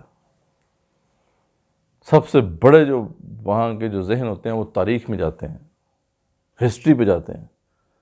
اور ہمارے پاس سب سے تکڑا ٹیچر ہسٹری کا ہوتا ہے. ٹھیک ہے جی. اور ڈپارٹمنٹ تو بنانے کی ضرورت ہی نہیں نا، تاریخ کی لوڑ ہے. ٹھیک ہے جی. تو یہ ہمارا حال ہے. اقبال آپ دیکھیں تاریخ کے بارے میں کیا فرماتے ہیں. چیز تاریخ ایز خود بیگانہ ہے، داستان قصہ افسانہ ہے. اور تاریخ کیا ہے؟ تو نے کیا سمجھا تاریخ کیا ہے؟ تو آپ سے بالکل بیگانہ ہے، بے وقوف. کیا تجھے معلوم ہے تاریخ کیا ہے؟ کیا یہ کوئی کہانی قصہ ہے؟ یہ کوئی پرانے قصے اور کہانی ہیں؟ بس تم یہ سمجھتے، ہم تو یہ سمجھتے ہیں نا وہ یار کتنے پرانے قصے ہمیں پڑھائی جاتے ہیں، اور پڑھاتے بھی اس طرح سے ہے نا، ظاہری بات ہے وہ. ٹھیک ہے، اتنے میں وہ جناب یہ پورے جناب پیچھے جو ہے ہماری تاریخ میں پڑھائی جاتی ہے، ہم تو مطلب بڑی مشکل سے کوف سے پڑھتے ہیں. وہ بتاؤ یار اس کا مقصد کیا ہے، تو پھر انٹرسٹ پیدا ہوگا نا. اقبال کہتے ہیں میں تمہیں بتاتا ہوں تاریخ کیا ہے، کہ ایں ترا از خویشتن آگاہ کند آشنائے کار مرد رہ کند. یہ تجھے تیری حقیقی حیثیت سے آگاہ کرتی ہے. تاریخ تجھے کیا بتاتی ہے کہ تو ہے کیا، تو کون ہے، کہاں سے آیا ہے. یہ جو اجتماعی شناخت ہوتی ہے، کولیکٹیو آئیڈینٹی ہوتی ہے، یہ تاریخ بتاتی ہے. ٹھیک ہے، ہمیں تو اس کی پتہ ہی نہیں کتنی امپورٹنٹ چیز ہے یہ. بھائی پتہ ہونا چاہیے قوم کو تم کہاں سے آئے ہو کیا تم. یہ ہے تاریخ. تجھے بتاتی ہے کہ تجھے کیا کچھ کرنا چاہیے. اس طرح تجھے صاحب عزم و ہمت بناتی ہے تاریخ. یعنی تجھے تیری شناخت سے آگاہ کرتی ہے، تجھے سمجھاتی ہے تاریخ کہ تجھے کرنا کیا چاہیے. جب آپ پرانی جو قوموں کی تاریخ آپ پڑھو گے تو سیکھو گے نا کہ یار تاریخ کے اوپر انالیسس ہوگا کہ یار یہ قوم عروج اگر اس نے پایا تو کیوں پایا، یہ زوال پذیر ہوئی تو کیوں زوال پذیر ہوئی. یہ تمہیں کیا بتائے گی یہ تاریخ، یہ تمہیں سکھائے گی کہ تم نے آگے کرنا کیا. اور جو ہے اس طرح تجھے صاحب عزم و ہمت بنائے گی. اور روح را سرمایہ تابست ہیں جسم ملت را چوں آسابست ہیں. تاریخ روح کے لیے آب و تاب کا سرچشمہ ہے، اور قوم کے جسم میں سے رگ و پے کی حیثیت حاصل ہے. جیسے ایک جسم کے اندر یہ جو خون دوڑ رہا ہوتا ہے نا وینز کے اندر، اقبال کہتے ہیں کہ یہ تاریخ کی حیثیت ہے. اب وہ خون ہی خشک ہو گیا تو کرنا کیا ہمیں، تاریخ ہم نے پڑھنی نہیں. تو ہم چو خنجر بر فسانت می زند اور باز بر روئے جہانت می زند. یہ پہلے تجھے تلوار کی طرح سان پر لگاتی ہے. تاریخ کیا کرتی ہے، پہلے تلوار کی طرح تجھے سان پہ لگاتی ہے، پھر اٹھا کر دنیا کی کشمکش گاہ میں پھینک دیتی ہے کہ جو کچھ تم نے انجام دینا ہے دے. یہ ہے تاریخ. اتنی امپورٹنٹ ہے تاریخ، ہم نے اس کو بالکل چھوڑ دیا. تو اقبال فرماتے ہیں کہ سائنس کا علم اور تاریخ کا علم تمہیں، ایک اجتماعیت کی بات ہو رہی ہے، وہ علم حاصل کرنا ہوگا، تب تم ان مشکلات کو سہ سکو گے. ہر قوم کے لیے، ہر اجتماعیت کے لیے مشکلات آتی ہیں نا. ان مشکلات کو آپ کیسے فیس کرو گے جب تک کہ آپ کے پاس یہ نالج نہیں ہے. تو اقبال فرماتے ہیں کہ یہ بہت امپورٹنٹ ہے. اور اس کے بعد پھر جیسے ہم نے فرد کی خودی کی تعمیر میں دیکھا تھا کہ علم ایک خاص حد تک ہی آپ کو آگے لے جا سکتا ہے. آگے جب جاؤ گے تو مشکلات بڑھتی جائیں گی یہاں تک کہ اتنی زیادہ ہو جائیں گی کہ اب علم کچھ نہیں کر سکے گا. اب کیا چاہیے، اب عشق چاہیے، اب دیوانگی چاہیے. تو جیسے فرد کو وہاں پہ جو ہے عاشق بننا ہوتا ہے، ویسے ہی اب ایک قوم کو عاشق بننا ہے. اب اس کے والے سے اقبال کیا فرماتے ہیں کہ ایک قوم کے اندر عشق اس وقت پیدا ہوتا ہے جب اس قوم کا تعلق اس کے عاشق ہیرو کے ساتھ اسٹیبلش ہو جائے، یعنی وہ عاشق جس نے اس قوم کی بنیاد ڈالی تھی، جس نے اپنا سب کچھ قربان کر دیا تھا اور دیوانہ وار اس کے لیے اسٹرگل کی تھی، جب تک اس قوم کا رشتہ اس ہیرو سے کنیکٹڈ رہتا ہے، اس لیڈر سے کنیکٹڈ رہتا ہے، وہ عشق جو ہے نا وہ اس کی رگوں میں دوڑتا رہتا ہے، اور جیسے ہی آپ اس کا رشتہ توڑ دیں تو وہ عشق جو ہے سرایت کرے گا ہی نہیں۔ ہمارے ساتھ ہوا یہ ہے کہ رسول اکرم صلی اللہ علیہ وسلم سے تو رشتہ نہیں ٹوٹا، لیکن رسول اکرم صلی اللہ علیہ وسلم کی شخصیت جو تھی جیسا کہ تاریخ میں تھی، اس سے تعلق ہمارا توڑ دیا گیا اور ایک اور محمد کھڑا کیا گیا جو کہ محمد عربی صلی اللہ علیہ وسلم ہے، ان سے مختلف ہے، ان سے رشتہ جوڑ دیا گیا۔ یعنی دیکھیں شیطان کیسے کمال کرتا ہے، تعلق تو نہیں، نام تو وہی ہے، لیکن جو پرسنالٹی ہے، جو آج ہم جس کو جانتے ہیں، وہ تو ایک سیویئر ہے، وہ تو اللہ تعالیٰ کا کوئی اسپیشل سیویئر ہے، سپر نیچرل پاور ہے اس کے پاس، اور اس نے امت کو بچا لینا ہے۔ وہ محمد جو محمد عربی صلی اللہ علیہ وسلم ہے، وہ تو ہم شاید جانتے بھی نہیں کہ وہ بندہ جس کو اللہ نے جب کہا کہ تو نے رب کو بڑا کرنا ہے تو تنہا کھڑا ہوا، اپنا سب کچھ لٹایا، کھپایا، اور اتنی بڑی تہذیب کی بنیاد ڈالی۔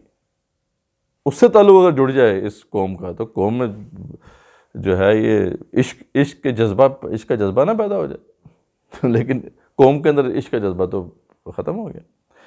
تو کہتے ہیں کہ نیست از روم و عرب پیوند ما، نیست پابند نسب پیوند ما، وہ ہمارا باہم رشتہ تو روم و عرب پر موقوف نہیں ہے، نہ اس سے نسب کا کوئی تعلق ہے۔ ہمارا تعلق کیا ہے؟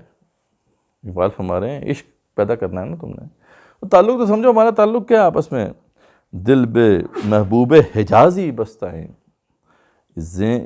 اور جو ہے زئیں جوہد با یک دیگر پابستہ ہیں۔ وہ کہتے ہیں کہ ہمارے دل جو ہیں وہ تو جڑے ہوئے ہیں محبوب حجازی کے ذریعے، رسول اکرم صلی اللہ علیہ وسلم کے ذریعے سے ہمارے دل جڑے ہوئے ہیں۔ ہمارا تعلق جو ہے اس وجہ سے تھوڑی ہے کہ ہم جناب جو ہے وہ نسل کی بنیاد پہ جڑے ہوئے ہیں، رنگ کی بنیاد سے جڑے ہوئے ہیں، یا زبان کی بنیاد پہ جڑے ہوئے ہیں۔ ہم کس طرح امت مسلمہ کیسے جڑی ہوئی ہے؟ وہ تو محبوب حجازی رسول اکرم صلی اللہ علیہ وسلم کے ساتھ جڑی ہوئی ہے۔ رشتہ ما یک تولا یس پسست، چشم مارا کیف صاحبہ یس پسست۔ تو کہتے ہیں کہ یہی محبت ہمارے نزدیک ایسا تعلق ہے کہ اس سے زیادہ کسی تعلق کی ضرورت نہیں ہے۔ ہمارا یقین کریں آپس میں جو تعلق ہے وہ عشق رسول صلی اللہ علیہ وسلم پر ہونا چاہیے۔ اقبال یہ فرما رہے ہیں جب عشق رسول ہمارے تعلق کی بنیاد ہوگی تو قوم کے اندر بھی عشق کا جذبہ ہوگا، ٹھیک ہے جی۔ تو کہتے ہیں کہ ہماری آنکھوں کے لیے رسول اکرم صلی اللہ علیہ وسلم کی شراب کا نشہ کافی ہے، اور مست یہ او تا بخون ما دوید کوہ نرا آتش زدو نو آفرید۔ جب اس شراب کی مستی ہمارے جسم میں دوڑی تو جتنے پرانے تعلقات اور پرانے رشتے تھے اس نے بالکل ختم کر کے رکھ دیے اور ایک نیا رشتہ پیدا کیا۔ یہ ہے ہمارا رشتہ جو امت کا ہونا چاہیے، لیکن نہیں ہے۔ تو عشق او سرمایہ جمیعت است، ہم چوہوں اندر عروق ملت است۔ حضور صلی اللہ علیہ وسلم کا عشق ہی ہمارے لیے یکجا رہنے کا سامان ہے، اور یہ عشق خون کی طرح ملت کی رگوں میں دوڑ رہا ہے۔ اگر تو یہ عشق خون کی طرح دوڑ رہا ہو ملت کے اندر تو پھر وہ عشق سے سرشار ہوگی۔ تو عشق در جان و نسب در پیکر است، رشتہ عشق از نسب محکم ترست۔ عشق جان میں اتر جاتا ہے اور نسب صرف جسم تک محدود رہتا ہے۔ یاد رکھیں عشق اگر بنیاد بنے گا ہمارے آپس میں تعلق کی تو یہ اندر تک اترتا ہے، سرایت کرتا ہے، جبکہ اگر رنگ اور نسل اور نسب کے اوپر کھڑے ہوں گے تو یہ صرف سرفیس پہ رہتا ہے۔ اس سے ثابت ہے کہ عشق کا رشتہ نسب کے رشتے سے بہت زیادہ مضبوط ہوتا ہے۔ پھر اقبال اسی والے سے امام حسین کا ذکر کرتے ہیں کہ وہ دوسری بڑی شخصیت جس نے اس امت کے استحکام کے لیے اپنی جان دے دی، اس سے بڑی داستان عشق ہو نہیں سکتی۔ اقبال نے حسین کے بارے میں کیا کیا اشعار کہے۔ وہ کہتے ہیں کہ تار ما از زخم اش لرزاں ہنوز، کہ آج تک وہ جو اس دن امام حسین نے جام شہادت نوش کیا اس سے جو امت کے تاروں کے اوپر جو ضرب پڑی ہے اس سے یہ امت کے تار آج تک لرز رہے ہیں. ٹھیک ہے کہ تار ما زخم اش لرزاں ہنوز اور تازہ از تکبیر او ایما ہنوز. اور آج تک جو ہے اس دن جو تکبیر انہوں نے بلند کی تھی ہمارے ایمان تازہ ہوتے ہیں. اس میں پورا اقبال نے پورا عشق کا پورا چیپٹر باندھا ہے. ہم نے یہاں پہ پڑھی ہے، بلکہ جب کربلا کا ہم نے پورا واقعہ دیکھا تھا تو ہم نے وہ، اگر آپ کو یاد ہو تو ہم نے پوری وہ نظم پڑھی تھی یہاں پہ کہ کس طریقے سے اقبال نے فرمایا کہ وہ جو ہے نا وہ امام عاشقاں اقبال نے کہا تھا کہ یہ عاشقوں کے امام ہیں. ہمارا کیا تعلق اس سے جوڑنا تھا؟ ہم نے نہ صرف یہ ہے کہ ان کو جو ہے بھلا دیا، ہم نے تو جو ہے ان کے ساتھ غداری بھی کی. ہم نے تو کہہ دیا جی وہ تو بس ایسے ہی بس راہ چلتے ہوئے جو ہے وہ نہیں، مظلوم بھی بنا دیا. ایک تو کچھ لوگوں نے کہہ دیا وہ تو راہ چلتے ہوئے جی ڈاکو نے وہ شبکن مارا، ان کو شہید کر دیا، وہ تو کوئی لڑائی تھی ہی نہیں. یا دوسرے لوگوں نے کہا جی نہیں جی وہ اصل میں غلطی ہوئی تھی ان سے، امام حسین غلطی پر تھے. وہ جس کو ہیرو ہونا چاہیے تھا آپ کا، بنایا جائے تو انہوں نے زیادہ تر تو شاعری ایران پہ کی، انہوں نے ذرا سبق حاصل نہیں کیا. اب تو اسی ڈگر پہ چلتے نہیں ایران میں سبق حاصل کیا نا. 1979 میں جو ہے وہ انقلاب آ گیا، ایرانیوں نے سبق حاصل کیا. وہ الگ بات ہے کہ ہر عروج کو زوال ہے. اس کے بعد پھر آپ وہاں پہ پیٹرن پہ ہاں ٹھیک ہے، وہ اپنے ڈگر پہ چلتے. اب تو وہ ڈگر پہ چل پڑے. لیکن ہم کہہ رہے ہیں کہ علامہ اقبال رحمۃ اللہ فرما رہے ہیں کہ دیکھو خدا کے بندو، حسین کو کبھی نہ بھولنا. اگر تم اس امت میں عشق کا انجیکشن ڈالنا چاہتے ہو تو حسین کو نہ بھولنا. ٹھیک ہے نا. بلکہ اقبال نے فرمایا تھا کہ اس امت کے لیے کوئی سرمایہ باقی رہ گیا ہے تو وہ سرمایہ شبیری ہے، حسین حضرتوں کا سرمایہ. لیکن ہم نے وہ بھی تو اقبال وہ کیا اقبال فرما رہے ہیں کہ جب تک کسی قوم کا تعلق ان کے اصل ہیروز، وہ ہیروز جنہوں نے اس مشن کے لیے دیوانہ وار قربانیاں دی اور قربان ہو گئے، ان کے ساتھ کنیکشن رہے گا نا اگر، تو قوم کے اندر بھی عشق کا جذبہ رہے گا. جب اس سے تعلق دوڑ دو آپ تو آپ کدھر سے جذبہ لے کے آئیں گے؟ عشق قوم کے اندر تو نہیں سرایت کر سکتا. تو پھر اقبال فرماتے ہیں کہ وہی بات کہ جب ایک قوم جو ہے، ایک اجتماعیت جب اس جذبہ عشق سے سرشار ہوتی ہے تو پھر اس کے بعد جو ہے اسے یقین محکم حاصل ہوتا ہے. اور پھر وہ اجتماعیت پھر اس کام پہ کھڑی ہو جاتی ہے. وہ اجتماعیت پھر جو ہے وہ منصب خلافت پر فائز ہوتی ہے. اور یہ ہمارے آنکھوں کے سامنے ہوا ہے. ٹھیک ہے نا. اب یہ جو سارا ہم نے پڑھا ہے اس کو کنکلوڈ کرتے ہیں اور اس کو ذرا قرآن و سنت کے کانٹیکسٹ میں دیکھتے ہیں کہ اقبال نے جو سب کچھ بیان کیا، ہم نے پہلے ہی بتا دیا تھا کہ اقبال نے جو کچھ بیان کیا وہ قرآن و سنت سے بیان کیا. اقبال نے اپنے لیے جو بات طے کی تھی کہ اگر میرے اس قرآن میں جو ہے قرآن کے علاوہ کچھ ہے تو کہا تھا کہ روز محشر خوار اور رسوا کن مرا. رسول اکرم صلی اللہ علیہ وسلم سے خطاب کرتے ہوئے فرمایا تھا کہ اگر تو جو ہے کرب حرفم غیر قرآن مزمنس، اگر میرے اس کلام میں قرآن کے علاوہ کچھ ہے، تو اقبال نے رسول اکرم صلی اللہ علیہ وسلم سے خطاب کرتے ہوئے فرمایا تھا کہ روز محشر خوار اور رسوا کن بنا، تو مجھے روز محشر خوار اور رسوا کر دینا، اور بے نصیب از بوسائے پا کن مرا، اور اپنے قدموں کے جو ہے کا بوسہ بھی مجھے نصیب نہ کرنا. تو اب جو قرآن کا جو پورا ہمارے سامنے پیغام ہے وہ کیا ہے، اور سیرت رسول صلی اللہ علیہ وسلم کیا ہے، جب اس کو ہم دیکھتے ہیں تو ہمیں بالکل واضح ہو جاتا ہے کہ یہ جو اقبال نے سارا بیان کیا ہے، یہ سارا منہج بیان کی ہے، چاہے وہ انفرادی خودی کا ہے چاہے وہ اجتماعی خودی کا ہے، وہ سب کا سب قرآن میں بیان کیا گیا ہے. وہ سب کا سب وہی ہے جو رسول اکرم صلی اللہ علیہ وسلم جس پہ چل کے دکھایا ہے. کیونکہ رسول اکرم صلی اللہ علیہ وسلم ہی بیسیکلی وہ انسان مطلوب ہیں، وہ خودی ہے ہماری. اقبال نے فرمایا تھا نا کہ ہماری خودی کیا ہے؟ رسول اکرم صلی اللہ علیہ وسلم کی شخصیت. تو سب سے پہلے تو ہم دیکھتے ہیں کہ رسول اکرم صلی اللہ علیہ وسلم نے کس طریقے سے اس سلسلے کا آغاز کیا. ان کو ایک مشن دیا گیا، اس مشن کا ذکر قرآن میں بالکل واضح طور پہ بیان کر دیا گیا ہے کہ وہ جس کی میں نے جو آیت بھی تلاوت بھی کی شروع میں آغاز میں آپ کے سامنے کہ هو الذی ارسل رسولہ بالہدی ودین الحق لیظہرہ علی الدین کلہ ولو کرہ المشرکون. وہی اللہ ہے جس نے ہدایت دے کر اور سچا دین دے کر جو ہے بھیجا اپنے رسول کو تاکہ وہ غالب کر دیں اسے تمام ادیان پر، چاہے مشرکوں کو کتنا ہی برا لگے.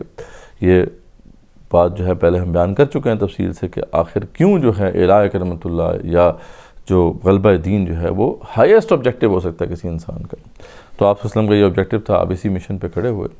اچھا, اس مشن پہ جب آپ کھڑے ہوئے تو آپ نے کیا آسانیاں دیکھیں؟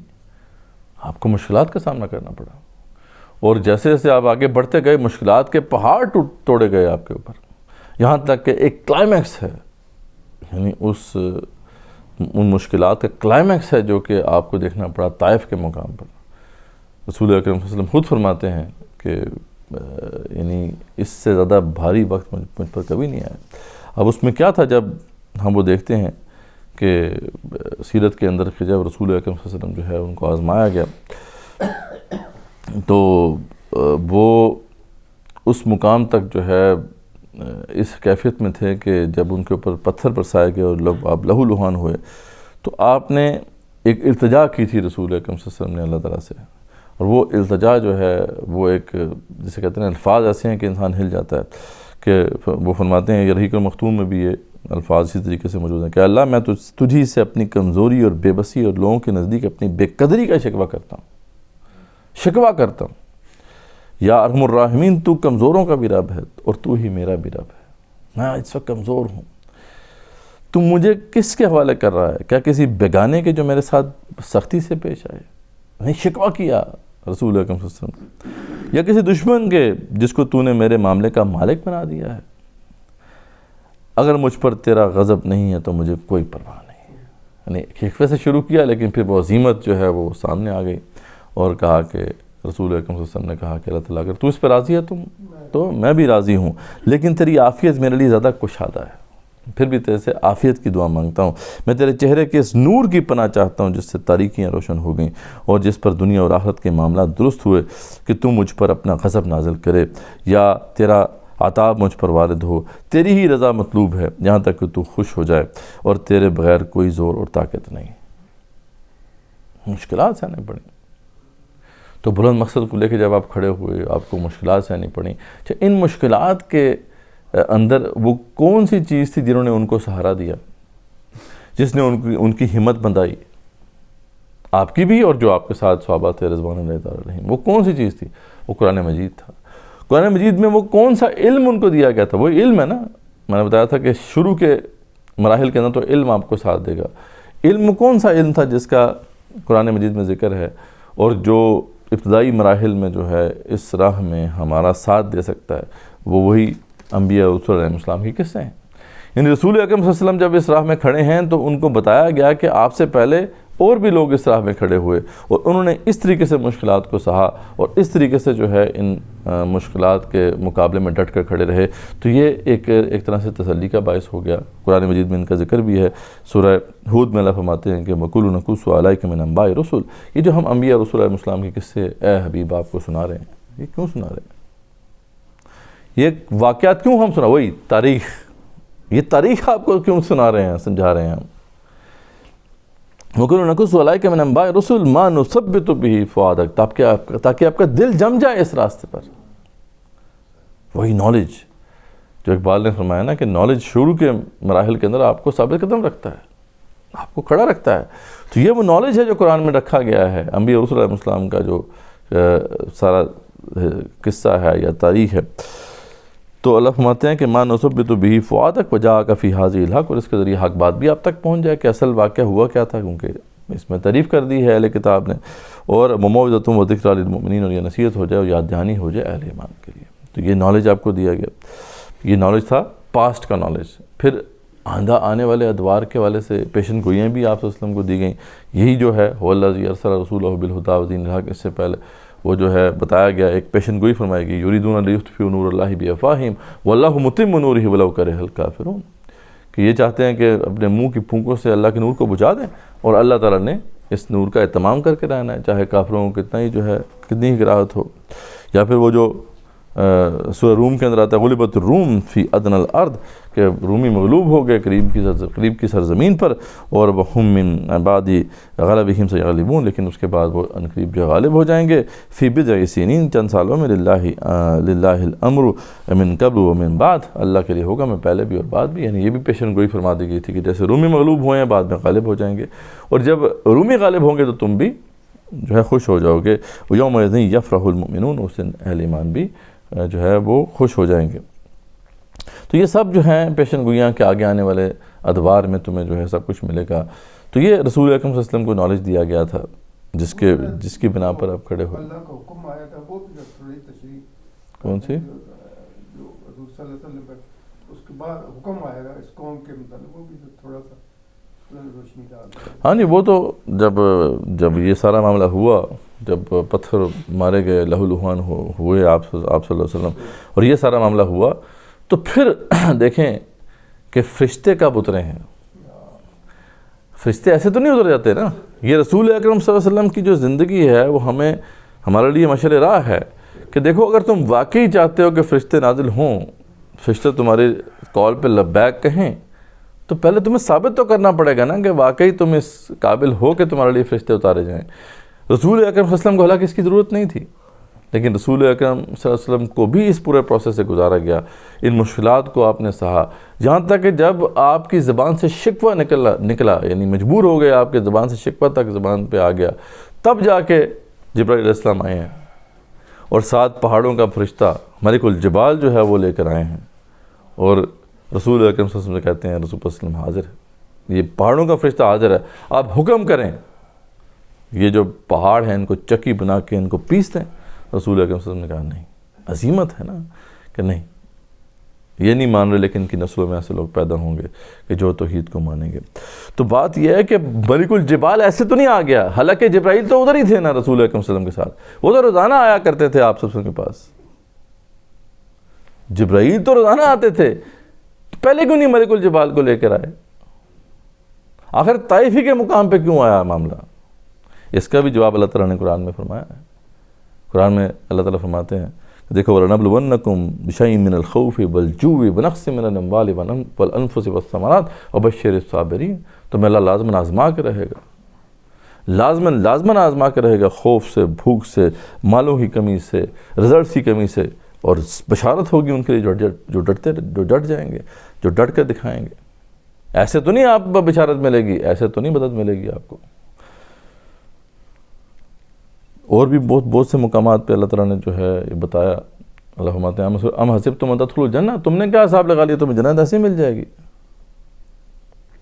ابھی تک تو اللہ تعالیٰ نے وہ حالات تمہارے اوپر آئے ہی نہیں ہیں، ٹھیک ہے، جو تمہارے سے پہلے لوگوں پر آئے تھے، تم سے پہلے جو ہے اہل ایمان پر آئے تھے، مَسَّتْهُمُ الْبَأْسَاءُ وَالضَّرَّاءُ وَزُلْزِلُوا، ان پر مصیبتیں آئیں، پریشانیاں آئیں، یہاں تک کہ وہ ہلا دیے گئے، جھنجھوڑ دیے گئے، تب جا کے جو ہے ان کے لیے اللہ تعالیٰ نے مدد بھیجی ہے۔ خود رسول اکرم صلی اللہ علیہ وسلم کی سیرت ہمارے سامنے ہے کہ کیسے اللہ تعالیٰ نے اس مقام پہ جو ہے ملک الجبال، جو پہاڑوں کے فرشتے کو بھیجا۔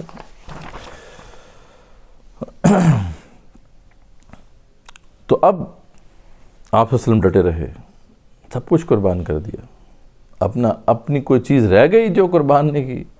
ہجرت کی تو سب کچھ، اپنا گھر بار چھوڑا، ہر چیز چھوڑ دی، قربانی، وہی میں نے بات کی، قربانی سے عشق ہوتا ہے۔ رسول اکرم صلی اللہ علیہ وسلم کے عشق کی سب بات کرتے ہیں، میں نے پہلے بھی بات کی تھی اس پہ کہ یہ اقبال کا ایک شعر ہی تھا جس سے میری توجہ بھی اس طرف گئی کہ یار ہم عشق رسول کی تو بات سارے کرتے ہیں کہ رسول سے عشق ہو گیا، رسول سے عشق ہو گیا، اور ہم یہ کبھی ڈسکس نہیں کرتے کہ رسول بھی تو عاشق تھے نا، وہ کس کے عاشق تھے؟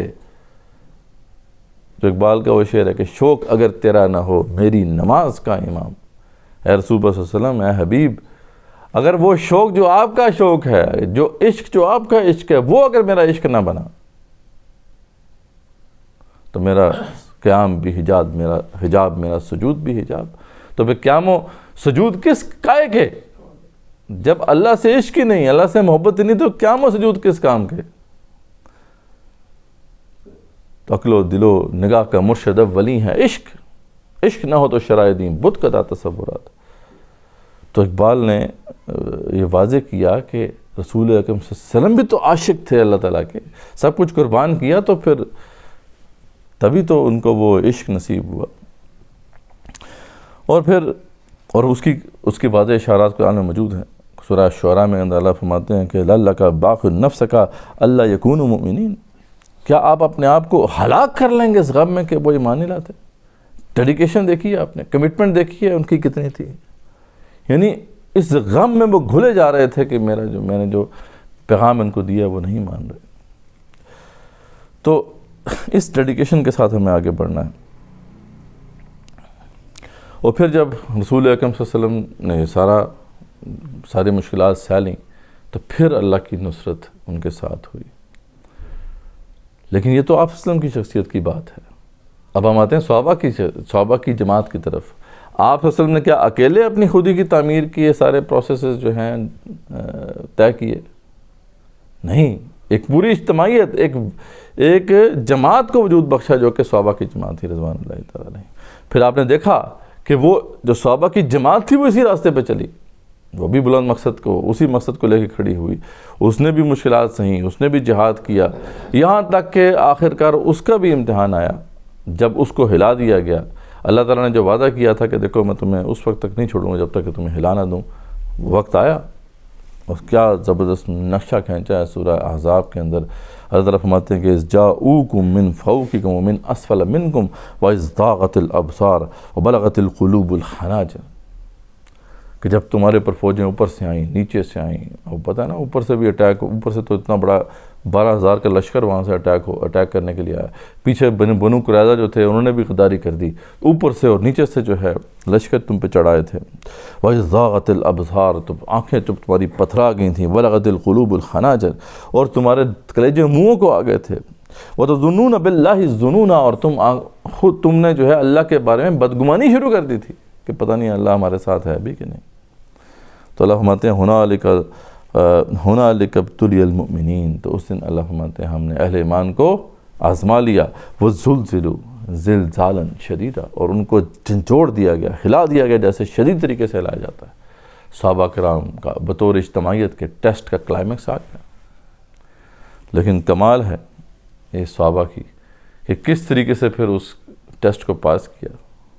وَلَمَّا رَأَى الْمُؤْمِنُونَ الْأَحْزَابَ قَالُوا، جب انہوں نے دیکھا یہ سارے لشکر، منافقین جو تھے وہ واضح ہو گئے، انہوں نے جب دیکھا انہوں نے کہا جی ہم سے جو وعدے کیے تھے اس سے دھوکہ و فریب تھا، ہمیں تو کہا گیا تھا کیسر و کسریٰ کے محل ملیں گے، اور جو رئیس المنافقین تھا عبداللہ بن ابی، اس نے کہا ہمیں تو کہا گیا تھا کیسر و کسریٰ کے محل ملیں گے، یہاں ہم رفع حدث کے لیے نہیں جا سکتے، یہ حالت ہے ہماری۔ لیکن اہل ایمان نے جب یہ منظر دیکھا، جب انہوں نے دیکھا کہ آنکھیں پتھرا گئی ہیں، جب انہوں نے دیکھا کہ ہمیں ہلا دیا گیا ہے، تو کہتے ہیں کہ ھذا ما وعدنا اللہ ورسولہ وصدق اللہ ورسولہ وما زادہم الا ایمانا وتسلیما۔ انہوں نے کہا یہی تو وعدے ہم سے کیے تھے اللہ تعالیٰ نے، بالکل سچے اللہ اور اس کے رسول نے وعدے کیے تھے ہم سے صلی اللہ علیہ وسلم، اور اس کیفیت میں ان کا ایمان بھی بڑھ گیا، ان کی تسلیم و رضا میں بھی اضافہ ہو گیا۔ تو سبحان اللہ صحابہ کرام نے یہ ٹیسٹ پاس کیا۔ آپ دیکھیں اس کے بعد کبھی صحابہ بطور اجتماعیت کے کبھی نہیں گھبرائے، اجتماعیت آگے بڑھی ہے، یہاں تک کہ پھر اجتماعیت کا پھر امتحان جب پاس ہو گیا تو ان کو حکومت ملی، اس کے بعد وہ فتح مکہ ہوئی ہے اور مسلمانوں کو حکومت ملی۔ جب پھر حکومت اس پروسیس سے گزری ہے اور پھر حکومت کو جو ہے وہ بڑے بڑے چیلنجز کا سامنا کرنا پڑا، کتنے چیلنجز کا سامنا کرنا پڑا۔ جنگ یرموک کتنی بڑی جنگ تھی، جو آخری فیصلہ کن جنگ تھی رومن امپائر کے خلاف، وہ جب جیتے ہیں، اور اس کے بعد بھی ہم دیکھتے ہیں کہ خلافت کے اندر جب خلافتیں آگے بڑھی ہیں تو کتنے چیلنجز ہوئے۔ حکومت کی جائز کی پیک کس کو ہم کنسیڈر کرتے ہیں؟ اس کو ہم کہہ سکتے ہیں کہ جو ہم کہہ سکتے ہیں کہ یہ گئی ہے یرموک تک، کیونکہ یرموک کے بعد پھر مسلمانوں کو امپائر مل گئی۔ اچھا، اس کے بعد پھر جب امپائر بن گئی، جب مسلمانوں کی مطلب گلوبل سٹیٹ بن گئی، تو پھر ایسا امتحان آیا ہے، وہ ہم سب جانتے ہیں، ایسا امتحان آیا ہے۔ پھر جنگ جمل ہوئی ہے، جنگ صفین ہوئی ہے، شہادت حسین، کیسے واقعہ، لیکن جب اس کو بھی خیر امت نے سہا تو پھر تہذیب بنی، سویلائزیشن وجود میں آئی۔ تو یہ سب کچھ جو تھا، یہ سب کچھ جو تھا، یہ کہاں سے شروع ہوا ہے؟ وہ شخص واحد سے. یہ رسول اکرم صلی اللہ علیہ وسلم کے عشق کا ثمر ہے اور کچھ نہیں. یہ عشق رسول صلی اللہ علیہ وسلم، یہ وہ نہیں کہ عشق رسول کے رسول کیسے عشق ہے ہمیں، وہ جو رسول اکرم صلی اللہ علیہ وسلم کا عشق تھا اللہ تعالیٰ کے لیے. یہ سب کچھ جو بنا ہے یہ صرف اس عشق کا اثر ہے. اقبال نے کیا خوبصورت بات کی تھی. اقبال نے کہا تھا کہ مرد خدا کا عمل عشق سے صاحب فروغ، عشق ہے اصل حیات، موت ہے اس پر حرام. عشق جو ہے اس پر موت نہیں ہوتی. اچھا آج ہم دیکھ رہے ہیں، آج تو جو پورا دیا تھا رسول اللہ صلی اللہ علیہ وسلم نے ہمیں وہ سب لٹا چکے. آج تو گیا، تہذیب بھی گئی، سلطنت بھی گئی، حکومت بھی گئی، جماعت بھی گئی. یعنی وہ سب کچھ آج ہم لٹا چکے جو اس عشق کی وجہ سے وجود میں آیا تھا. لیکن عشق تو ابھی بھی وہی ہے. آج بھی جب ہم طائف کا واقعہ پڑھتے ہیں دل کے تار چھڑتے ہیں کہ نہیں چھڑتے؟ آج بھی ہم جب واقعات پڑھتے ہیں عمر بن خطاب کی خلافت کے اور پھر بعد میں جو خلافت راشدہ کے، تو دل کے تار چھڑتے ہیں کہ نہیں چھڑتے؟ تو بات یہ ہے کہ دوبارہ بھی اگر اسلام نے کھڑا ہونا تو اسی عشق کے ذریعے سے کھڑا ہوگا. اسلام دوبارہ بھی اسی عشق کے ذریعے سے کھڑا ہوگا. رسول اکرم صلی اللہ علیہ وسلم نے جو عشق، جس عشق کے ذریعے سے اس کی بنیاد ڈالی تھی وہ کبھی ختم ہو ہی نہیں سکتا. وہ عشق ہے جسے کبھی موت آ ہی نہیں سکتی. بس ہمارے ساتھ ظلم یہ کیا گیا، ہمارے ساتھ جو دھوکہ ہوا وہ یہ کہ وہ جو رسول اکرم صلی اللہ علیہ وسلم ہے جنہوں نے یہ سب کچھ کیا اس سے ہمارا تعلق توڑ دیا گیا. ہمیں ایک اور محمد دکھایا گیا ہے جو ایک پیسفل پریچر ہے، ایک پرامن دائی ہے. وہ بس ہمیں یہی، وہ تو ایک جیسے عیسیٰ علیہ السلام کے بارے میں نا کہ ایک تھپڑ مارو تو دوسرا گال پیش کر دو. حالانکہ عیسیٰ علیہ السلام بھی یہ نہیں تھے. عیسیٰ علیہ السلام بھی ایک ریولوشنری تھے جو دنیا پر کنگڈم آف گاڈ قائم کرنے کے لیے آئے تھے، اور اسی جرم کی پاداش میں ان کو سولی چڑھایا گیا تھا. اس پہ کتابیں لکھی جا چکی ہیں. لیکن یہ وہ کہتے ہیں نا کہ دو عیسیٰ ہیں، ایک تاریخ میں عیسیٰ ہیں اور ایک ہے جو بائبل میں عیسیٰ ہیں. یہ دو ڈیفرنٹ ہیں. تو انشاءاللہ اس کو ذرا بات اس پہ کریں کیونکہ آگے پھر عیسیٰ علیہ السلام کا بھی وہ آ رہا ہے، یہ جو 25 تاریخ آ رہی ہے، تو انشاءاللہ اس پہ آگے ہم بات کریں گے. تو یہاں پر ہم کنکلوڈ کرتے ہیں کہ دیکھیں علامہ اقبال نے جو کچھ بیان کیا ہے وہ قرآن مجید کی ہی تشریح ہے، وہ رسول اکرم صلی اللہ علیہ وسلم کی سیرت کی ہی تشریح ہے. لیکن انہوں نے جس کانٹیکسٹ میں، جس تفصیل کے ساتھ ان سارے سٹیپس کو بیان کر دیا، یہ ہمارے لیے بہت بڑا سرمایہ ہے. اگر واقعی ہم اس کو سمجھ لیں اور سیکھ لیں تو ہم اپنی خودی کی بھی تعمیر کر سکتے ہیں، اور اس امت کی، اس قوم کی بھی خودی کی تعمیر کر سکتے ہیں. خودی کی تعمیر کا سلسلہ شروع بہرحال ایک فرد سے ہوتا ہے، لیکن وہ آہستہ آہستہ بڑا ہوتا جاتا ہے. پھر یہ دائرہ بڑھتا جاتا ہے. پہلے جماعت وجود میں آتی ہے، حکومت وجود میں آتی ہے، سلطنت وجود میں آتی ہے، یہاں تک کہ پوری کی پوری تہذیب وجود میں آ جاتی ہے. لیکن یہ ہے کہ ہم اس جذبہ عشق کی طاقت کو نہیں سمجھتے، ورنہ اس کو ہم سمجھنا ہے. وہ قوت عشق سے ہر پست کو بالا کرتے. اقبال یہ کہتے ہیں کہ قوت عشق سے جو ہے تم ہر پست کو بالا کر سکتے ہو، اور دہر میں اس میں محمد سے اجالا کر دے. تو اسی پہ ختم کرتے ہیں. ہمارے آخری یہ سیشن تھا خودی کے حوالے سے. انشاءاللہ اب آگے جو ہے ہم مختلف نظموں کو دیکھتے رہیں گے، لیکن یہ ہے کہ یہ 4 جو ہمارے سیشن اس میں خودی اور تعمیر خودی کا سارا جو سلسلہ ہے اس کو تفصیل سے ہم نے بیان کیا ہے. امید ہے اس سے کافی چیزیں کلیئر ہوئی ہوں گی. جزاکم اللہ خیر.